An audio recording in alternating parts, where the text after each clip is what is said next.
Hello, everyone. We're back for the Cup of Joe show. I'm Joe. That's Jeremy. Now, I just want to let you know that we're really hot in here because the air conditioning is broken. So bear with us here. We'll probably start sweating profusely throughout the show. But I want to take that hoodie off. yeah, Jeez. I know. But this is how I roll. I don't do this show in a t-shirt, so I gotta. I'm always in a hoodie. So we're just gonna battle through it right to the end. Um, so let's get right into it. We've got a movie. I saw a movie. He didn't see a movie. That's okay, because it really wasn't that good. It was A Million Ways to Die in the West, the Seth MacFarlane comedy to follow up Ted from a year ago. Was that a year ago? Is it? It might have been 2012. Yeah, it was. Maybe it's Yeah, 12. it was 2 years ago. 2 years ago, and it had a lot of possibilities going for it. I thought at first, but as the trailer started to go on, I mean, first of all, let's talk about Seth MacFarlane. Very talented. I think he's a very talented person, not only as a comedian, but he has a great singing voice as He really well. does, Yeah, yeah. so he's a very talented all-around, actor, and as you can see, I mean, his name is on everything that his comedies are in. His name is on like every part of it, usually. So, I mean, it's usually solely him that's truly involved with the entire project. So, I mean, that just tells you how talented he is there with how funny his comedies and Family Guy and all the other stuff he does. That tells you that he's a huge part of it. You also had Liam Neeson, and that the ability to add comedy just through Liam Neeson. You had very talented actress Charlize Theron. Charlize Theron is also beautiful, like still beautiful, and she's a very talented actress. So I mean, it had pieces in place for it to be very funny, and it was funny, but it wasn't that funny, and it was a lot of what is it, slapstick humor? Yeah. Is that, yeah, a lot of just like Seth MacFarlane falls off a horse and like gets hit by a plate, and a guy gets hit by a bowl. It was just a lot of like, I fell. So it just, by Seth MacFarlane standards, it was like it wasn't that intelligent, which is very strange. What I did like about the film is that he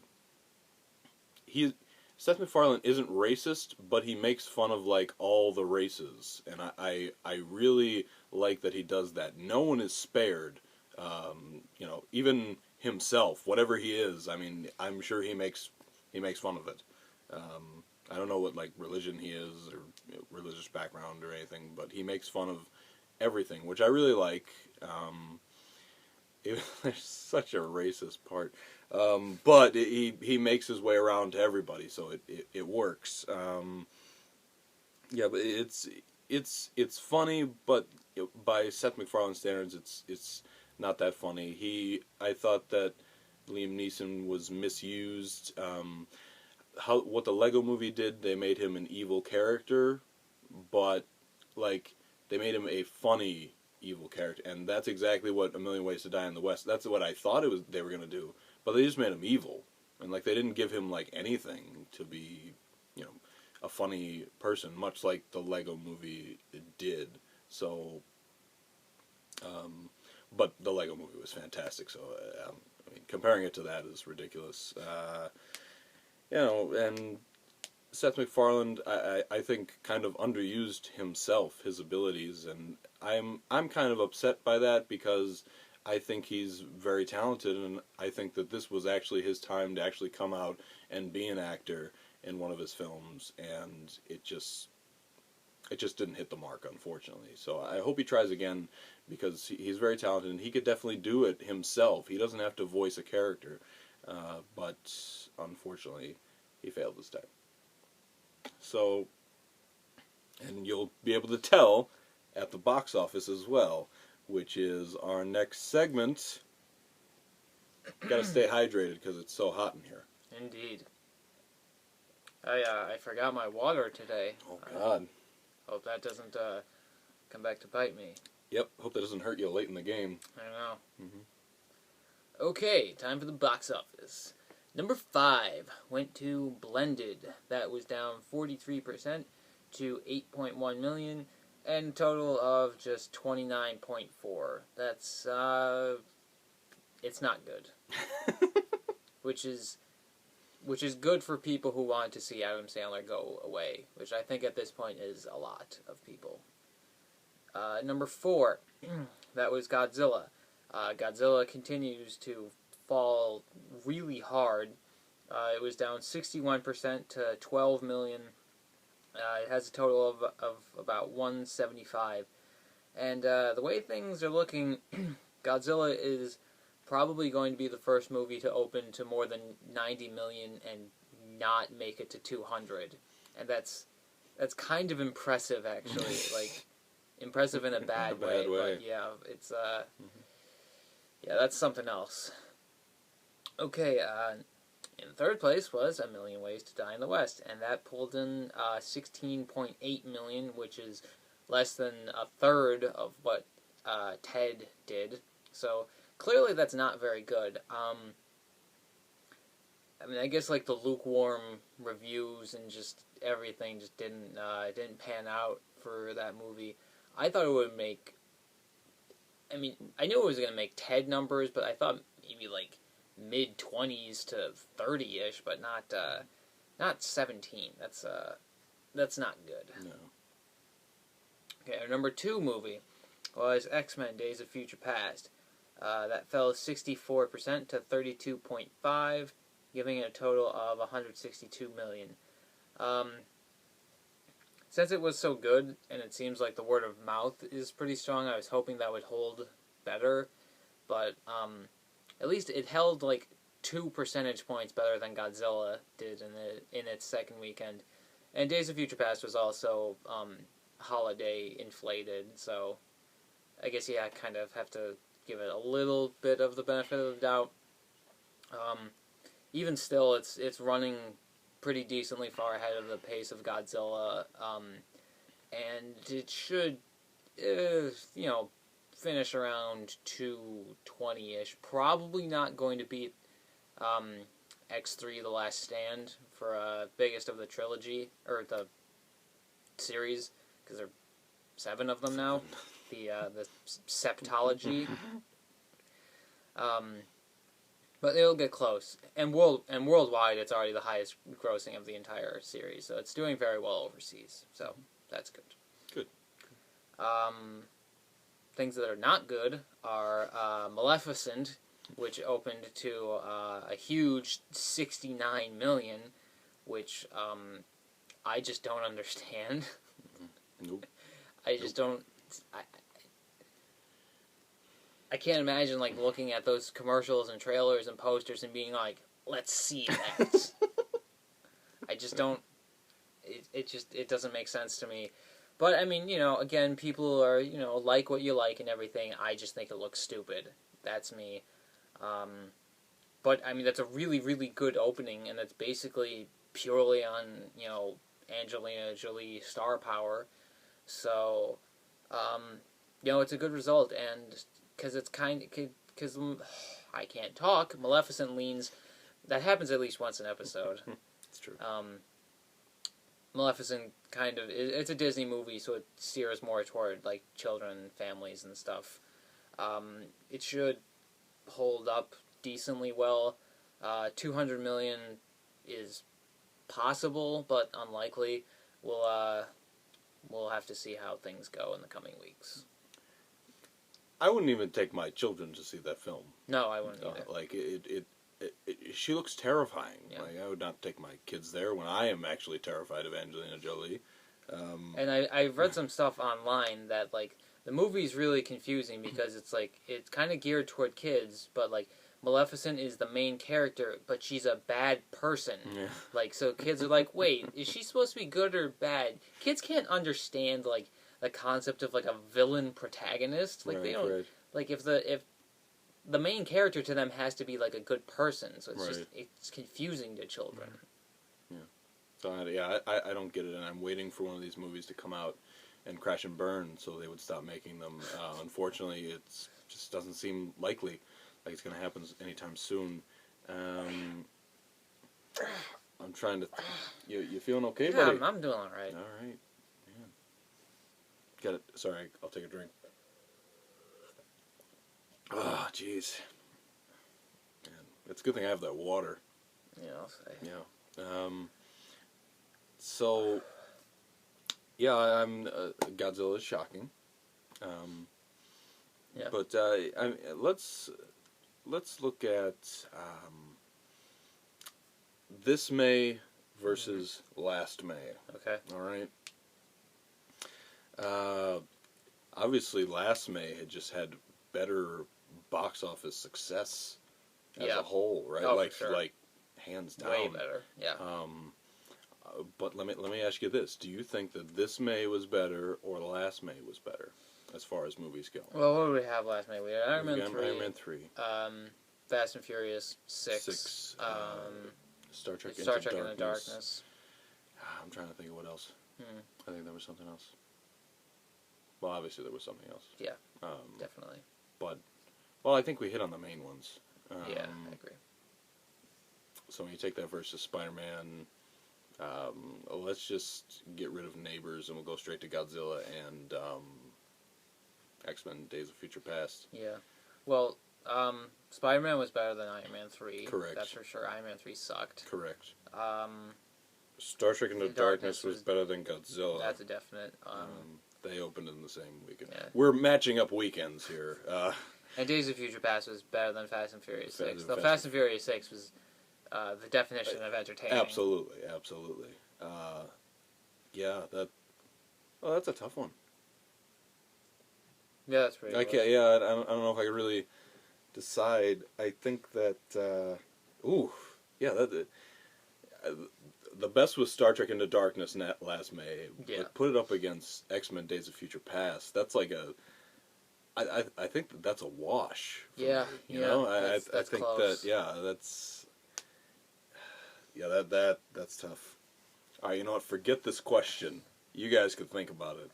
Maybe we'll, maybe we'll think about it more and come back next week, or maybe we'll just forget about it. Probably the latter. Yeah, but I would agree. Hey, I threw it out there. That's LATTER. Right. Not D's. It'd be great if we had a ladder and we were just like, probably the ladder. I like that. Right? It's a visual pun. Yeah. We can't even, no. All right, upcoming movies. What do you want to start with? All right. Are we jumping to that? Well, yeah. How much time do we have? Oh, plenty. Plenty of time. Got lots of time. All right, so there's some other movie coming out, and then there's The Edge of Tomorrow. Actually, there's Edge of Tomorrow, not The Edge. Yeah, yes, there's no... I don't think there's a... There might be. I don't think so. There's some other film with Shailene Copley, or whatever her name is. Shailene Woodley? Yeah, I just combined Charlton Copley with... oh, God. Shailene Woodley. So, They're having a baby. That movie's coming out, and I've heard nothing about it. Nothing, so we're just going to skip it. Let's move on to Edge of Tomorrow. All right. So, this movie has had, like, the worst advertising. It's just had the worst advertising. I didn't want to see it based on the advertisements. Mm-hmm. Just the same as, like, Thor had terrible advertising. I can't think of anything more, but there's definitely movies that had just bad advertising, and then I thought Looper had bad advertising, and then like it ended up being really good. But it wasn't the best. But anyway, Edge of Tomorrow, terrible advertising, has really stellar reviews. Yes, I've heard nothing but good things. Exactly. So like, I don't really know what to say. I wasn't interested, but now I am. Now, yeah. Exactly. I really like Tom Cruise. I've really liked everything that he's ever been involved in, actually. I know that's not, how people think of him. Not all people, at least. I know a lot of people that hate Tom Cruise, but I really like him. I mean, as a person, who knows? I don't know what he is, but honestly, like, as an actor and his films, they're great. They're like, well, they're not all great, but like he's very good, and he always plays his role great. So, like, this movie, like, it just seemed like he was going off in an Oblivion way, and again, I've never seen Oblivion, actually, so I don't know if it's any good, but, like, it's just, like, it's not interesting. So, Edge of Tomorrow seemed like it was down the same road. But, he's great, and also Emily Blunt is very good in a supporting role, but she's no pull. She's no pull. She just happens to be there, and she ends up being okay. So this movie really had nothing going for it, and a ridiculous, like, this is the end. Like, Exactly. So it's just terrible advertising, but it has great reviews. So we'll just have to find out what it's like. Yeah. You pretty much nailed it there. I totally agree. I think largely because that advertising was so bad, Edge of Tomorrow isn't going to do that well in its opening weekend. It might take a weekend or two to catch on. The way things are looking, it's pointing toward like a 30 million opening. Oblivion opened to about 37, so that would be a good number to shoot for, but it's looking more like 30. And I know you wanted to skip over The Fault in Our Stars, but we kind of can't. Because you just said that you don't think there's another movie that's coming out. I did? Like, yes! You just said that, didn't you? And I said, no, there's a movie coming out with Shailene Copley. I don't remember that, but Totally happened. You're gonna have to watch this okay, show. If I said so, I was wrong. But anyway, and totally, like, dead serious when I say this. Apparently, The Fault in Our Stars is huge. It's gonna be number 1 this weekend, and it's gonna open to at least 45 million. Okay. I'm just saying, because apparently the book is extremely popular and. People are really rushing out to see it. It did, like, fantastic numbers Thursday night, and it's looking at a really big opening, which I don't understand, because I don't think it looks that interesting. I mean, it's a romance movie, and I generally don't go for those anyway, but there's no hook to it. There's nothing, it's, like, just a romance. I mean, they're cancer survivors, but there are no werewolves, there's no ship sinking, there's nothing, like, to expand it beyond just being a romance. It's not even opening on Valentine's Day or something. So, I mean, hey, good for that movie and people involved. I just, it's just surprising me that it's looking to be really successful. I have no thoughts, because I have not heard of this movie. I saw one trailer, and that's it. So I honestly have no thoughts. Sorry, Shailene. So what? Oh man, I've been fighting this the whole time. Are you serious? I can't. You're cramping? No, I You're can't cramping do it, man. right now. We're trying to finish. I haven't even done my sign off. Look, walk off the set. I gotta do the sign off. I can't do it, man. Are you serious? Are you serious? I gotta do the sign off. Are you serious? Oh my god. Give me this. You're ridiculous. This is the Cup of Joe show. Goodbye.